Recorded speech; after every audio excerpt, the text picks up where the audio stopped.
You know the ritual. Deadlines tomorrow. You've brewed the coffee, lit a candle, opened your laptop like it's a sacred altar.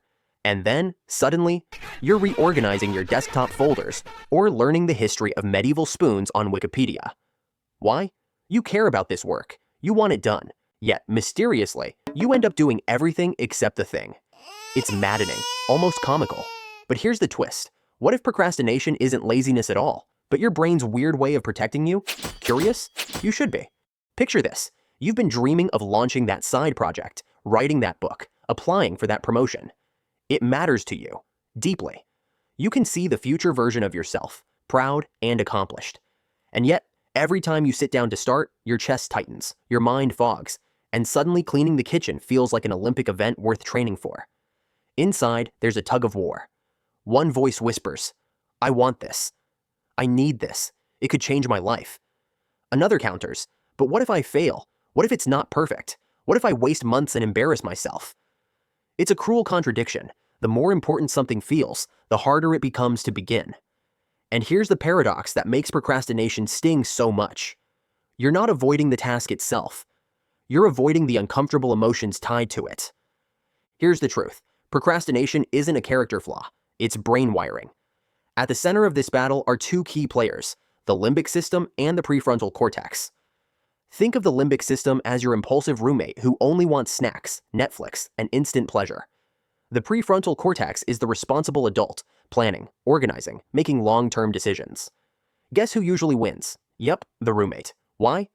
Because your brain loves dopamine, the feel-good chemical that rewards instant gratification. Scrolling, snacking, or watching just one more video delivers it instantly. Meanwhile, meaningful tasks like writing a report or starting a fitness routine promise rewards that are delayed. The brain goes, why suffer now when I can feel good right now? Psychologists call this time inconsistency or hyperbolic discounting. We value short-term relief more than long-term gain. Add in a dash of fear, fear of failure, fear of imperfection, and suddenly your brain treats the task as a threat. So you avoid it, not because you don't care, but because in that moment, avoidance feels like protection. Procrastination, then, is less about laziness and more about emotional self-defense. So, how do we outsmart a brain that's wired for comfort and instant gratification? The trick isn't to bully yourself into just doing it. That usually backfires. Instead, think gentle rewiring. Here are a few science-backed approaches. 1. Break the mountain into pebbles. Your brain panics when a task feels huge. Writing a book? Impossible. But writing one messy paragraph? That's doable.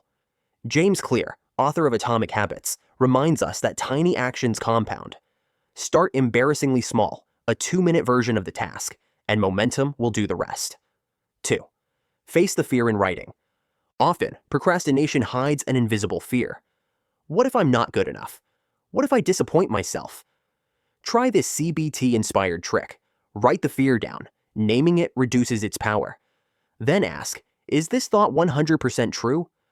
You'll often find it's just your inner critic in disguise. 3. Reduce the friction, remove the candy. Your environment shapes behavior more than willpower does. If your phone is within reach, TikTok will win. Hide distractions, create a focus zone, and make the desired task the easiest option. 4. Practice self-compassion. Research from Kristen Neff shows that beating yourself up only fuels the cycle. When you slip, don't declare yourself hopeless. Instead, forgive, reset, and replan. Think of yourself as a coach encouraging a tired athlete, not a drill sergeant. 5. Use implementation intentions. This fancy phrase means linking intention with action. If it's 9 a.m., then I will write for 10 minutes. Your brain loves clear cues. It reduces the wiggle room where excuses sneak in. By combining these small shifts, you teach your brain something crucial. The task isn't dangerous. It's safe to begin. And once you begin, resistance fades. So let's circle back to that moment. The tidy desk, the warm tea, the task waiting patiently in front of you. The old story says procrastination means you're lazy or undisciplined. But what if the truth is softer? What if procrastination is simply your brain's way of saying, I'm scared, protect me? Here's the real shift. You don't need to fight your procrastination like an enemy. You can treat it like an anxious friend who just needs reassurance. Ask yourself, if my procrastination is trying to protect me, what is it so afraid of? And more importantly, what might happen if I gently showed my brain that it's safe to try?